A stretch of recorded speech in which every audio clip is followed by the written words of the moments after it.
Hello, and welcome to another class on techniques used in Islamic bookbinding. Today I'm going to be sewing or weaving the secondary endband, which is this design here. So, starting with the primary endband, or tie-downs, which are these here.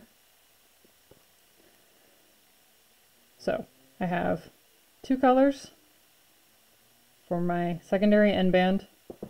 I tend to use one color that's the same as the primary tie-downs and then one contrasting color. Both colors are threaded on my needle. They've been knotted together. I use 2 strands of each color to make the design more obvious, but you can use 1 strand or 3 strands depending on the thickness of your thread. So to start on the outside, and you're going to anchor your thread by going through the spine lining, and only the spine lining, to the inside, close to the spine.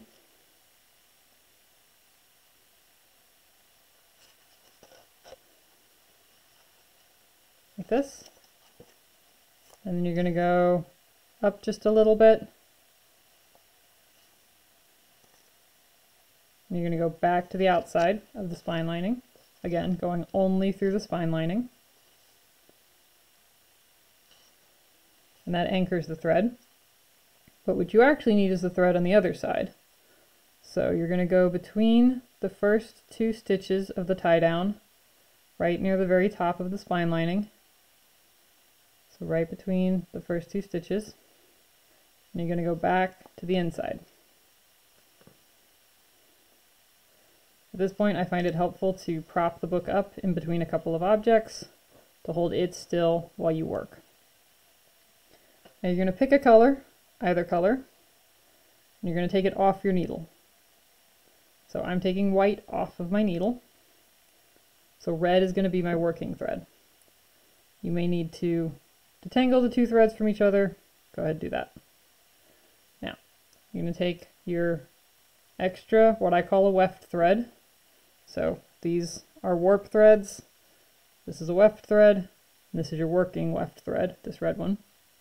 So you take your extra weft thread, in my case white, kind of hold it off over here to the side. It helps to have a little bit of tension on it, so you can loop it around your finger, but don't hold it super tight. That's not the point. So you take your needle with your working thread, and you go under the first 2 of the warp threads from the primary endband or tie-down. Those terms are used somewhat interchangeably. So you stitch underneath those.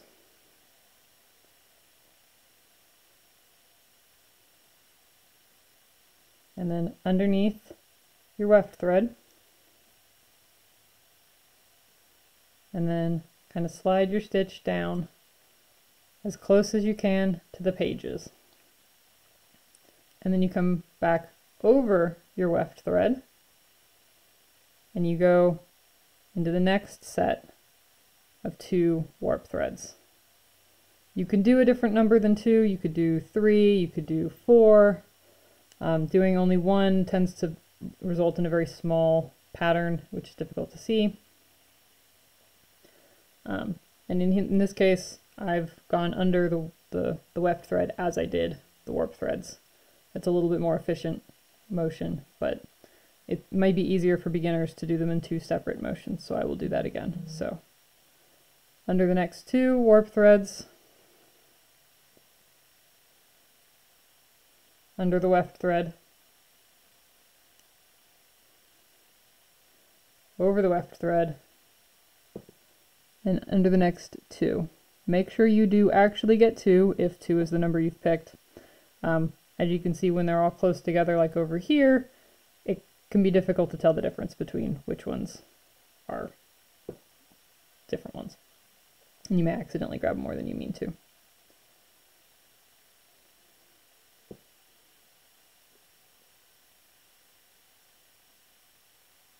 Under 2, under the weft, over the weft, and under the last 2 warp threads. If you need to, You can use the back end of your needle or your fingernails to kind of scooch stitches out of the way if you need to be able to grab the next set.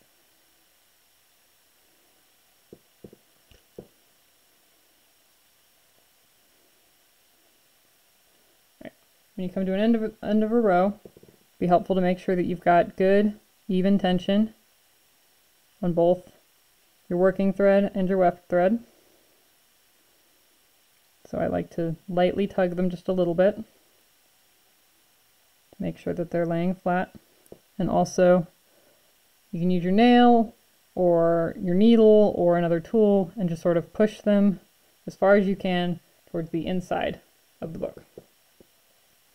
Now then, at the end of a row, I have gone under the warp threads, under the weft thread.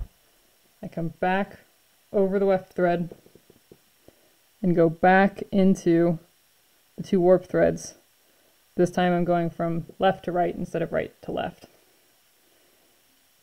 And I'm going to make sure as I pull this loop tight that I've created that this weft thread goes through the center of this loop.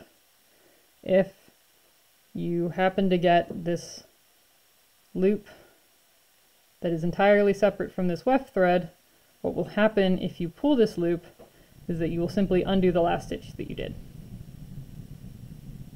So I'm redoing that stitch under the 2 warp, under the weft, pull, over the weft. That's the important part. If you accidentally undid the loop, then you probably forgot to go over the weft, and then back through the warp from the other direction. And then you take your weft and you move it over. And then you go under your weft, over your weft, and into the next 2 warp threads.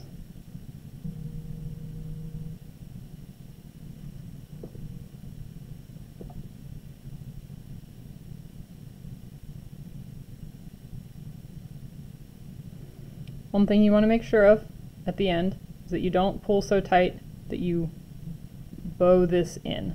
That's not good. If you find that happening, just sort of gently grab hold of the last couple warp threads and pull them back out to where they should be.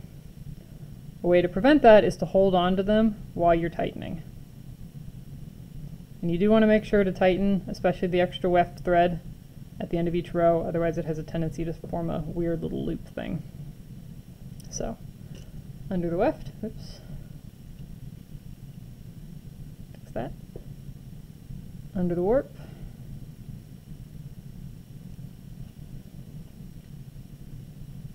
under the weft, over the weft, under the next 2 warp,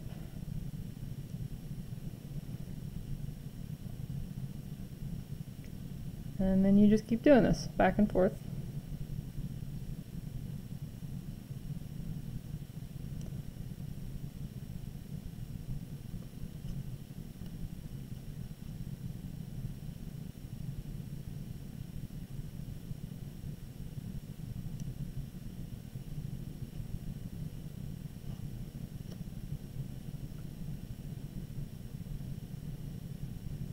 Whenever you get to the end of a row, under the warp, under the weft, over the weft, back under the warp going the other direction.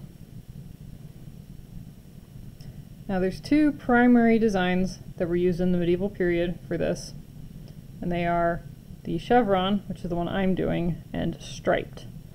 And the difference between these 2 is pretty subtle. And it has to do with the direction that you're wrapping your working thread around the weft thread. Now, if I were to alternate each row between going from the inside to the outside or going from the outside to the inside, that would give me striped. If I consistently go from the outside to the inside like I've been doing, that will give me chevron, or at least it should. Every now and again, it doesn't work for its own mysterious reasons, and that's okay. The primary purpose of an endband, the secondary endband, is functional. It is structural. It helps protect the threads of the primary tie down, which help keep the spine lining attached to the book, which helps protect the spine, which helps protect the content of the pages, which is ultimately the purpose of a book. So as long as it's functional, that's fine. It's nice if it's also decorative, because why not have something that is both functional and decorative? But the functional is the important part.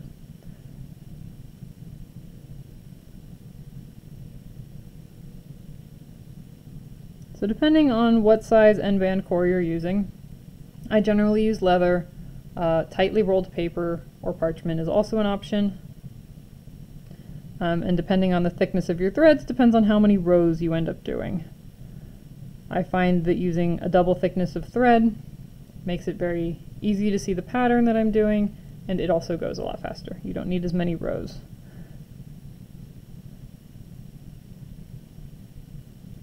Which is nice, because this is the longest, most tedious part of making the book. It requires the most patience other than waiting for glue to dry. So again, I'm at the end of a row, so I went under my warp, under my weft, over my weft, and back under my warp.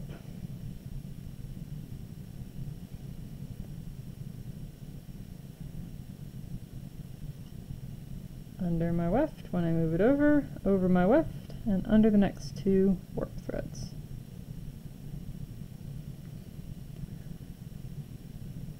Like I said, it will bubble this extra weft thread, so you just sort of gently tug.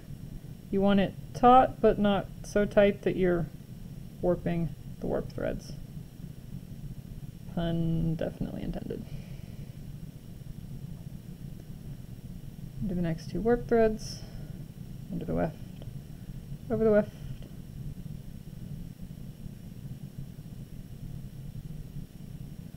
And I find it easiest to work on the top of the Endband core because I can see it well, and then I'll push the stitches towards the center because I want them tightly packed to help protect the warp threads and the Endband core, but it's easier to see what I'm doing if I'm working on the top.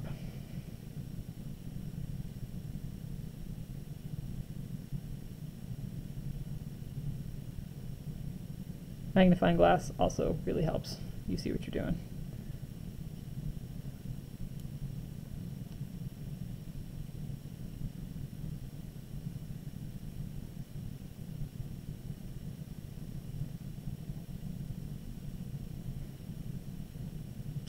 So I went under the warp threads, under the weft thread, over the weft thread, back under the warp threads. And the end of the row seems to be where it's always the most confusing and difficult. That's why I'm mentioning it each time I get there. And then the weft thread goes across, and you go underneath your weft thread, over your weft thread, and into the next two warp threads. And oftentimes as you work, they will, the pair of warp threads will sort of group themselves together to make it easier to grab them. Sometimes it doesn't do quite as good a job at that. And like I said, when you get to the end of the row, you want to kind of tug it to make sure it's nice and snug but not over tight. And holding down the warp threads as you do that tends to help.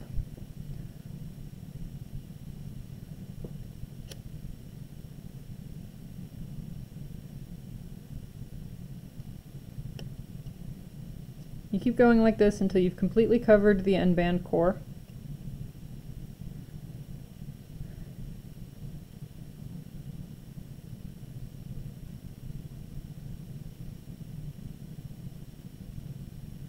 Looks like I've got about 2 rows left to go after this one.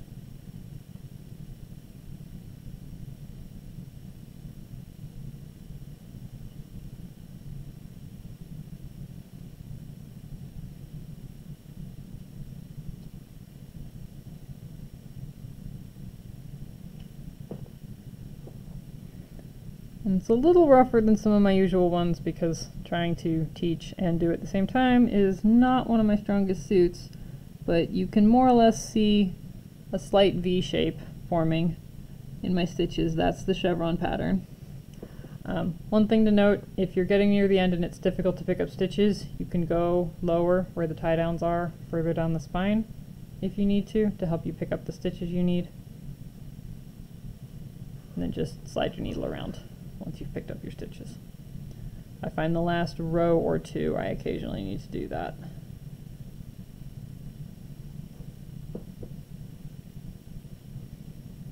Under, and then over.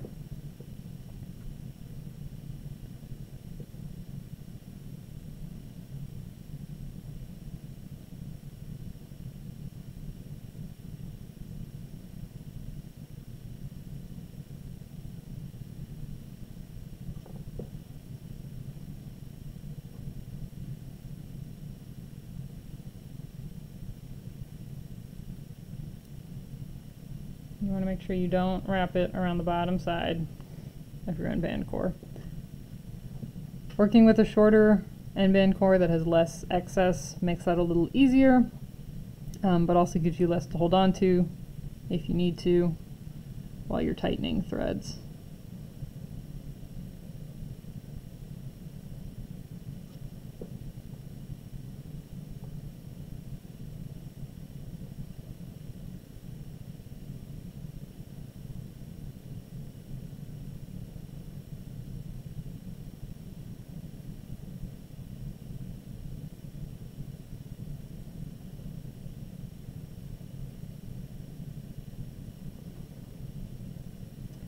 So I call this sewing and or weaving because you are using a needle like sewing, but functionally what you're doing is weaving.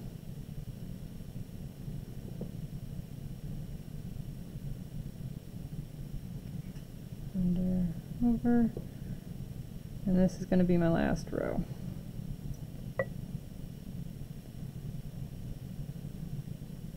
So I like to make sure that I end on the opposite side that I started on, so that I don't have a whole giant cluster of knots right here. I have 2 knots over here and 2 knots over here. One from the primary endband and one from the secondary endband.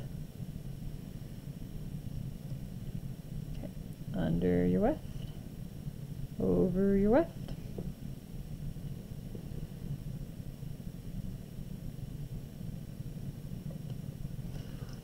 I'm picking up the stitches a little lower and then sliding my needle as needed. A little bit of light tugging to make sure everything's staying where it's supposed to.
Okay, when you get to the end, all that's left now is to tie down your threads. I like to put just a little tie there to help keep them nice and snug, and then I will rethread the second color back onto my needle.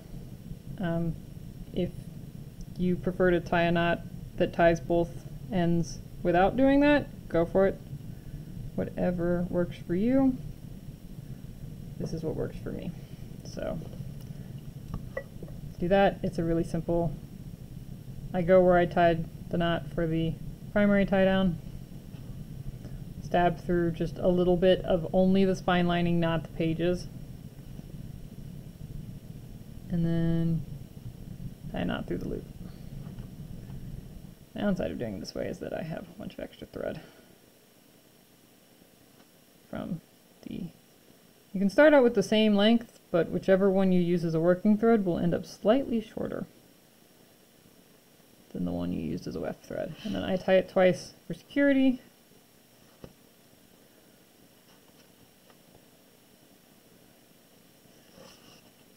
And then I like to bury the end of my threads because I'm a quilter and that's what quilters do. So I take it through to the inside, and I know that this is out of focus, I'm sorry, and then I set the thread off.